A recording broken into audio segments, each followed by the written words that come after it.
স্থানীয় সূত্রে জানা যায়, উপজেলার চরভিটা গ্রামের বাসিন্দা মোহাম্মদ হাফিজুর রহমানের বসতবাড়িতে ১২টি ঘোড়া জবাইয়ের উদ্দেশ্যে একত্র করা হয়। এর মধ্যে ৮টি ঘোড়া জবাই করে মাংস প্রস্তুত করা হচ্ছিল। খবর পেয়ে স্থানীয় লোকজন ঘটনাস্থলে গিয়ে মাংস প্রস্তুত ও প্যাকেটজাত করার সময় ৪ জনকে আটক করে।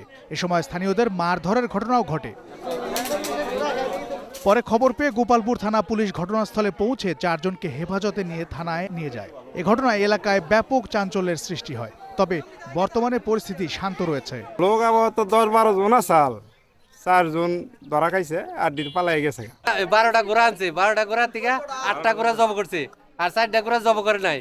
এই জায়গায় জায়গায় বুড়ি ফেলাই তুইছে। এই সমস্ত কাজ যারা করে তাদের উপযুক্ত মানে সর্বোচ্চ শাস্তি দেওয়া দরকার।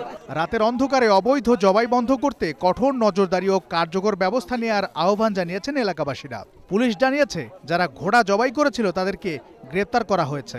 তাদের বিরুদ্ধে আইনি প্রক্রিয়া চলমান। ঘোড়া জবাই করা হয়েছিল আনুমানিক রাত 8টার দিকে।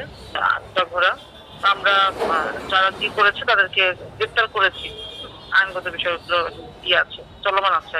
ভবিষ্যতে এমন ঘটনার পুনরাবৃত্তি রোধের জন্য সচেতনতা বৃদ্ধি ও স্থানীয় পর্যায়ে নজরদারি বাড়ানোর বিকল্প নেই বলে মনে করছেন স্থানীয়রা। জাফর আহমেদ শিমুল, গ্রিন নিউজ ডেস্ক।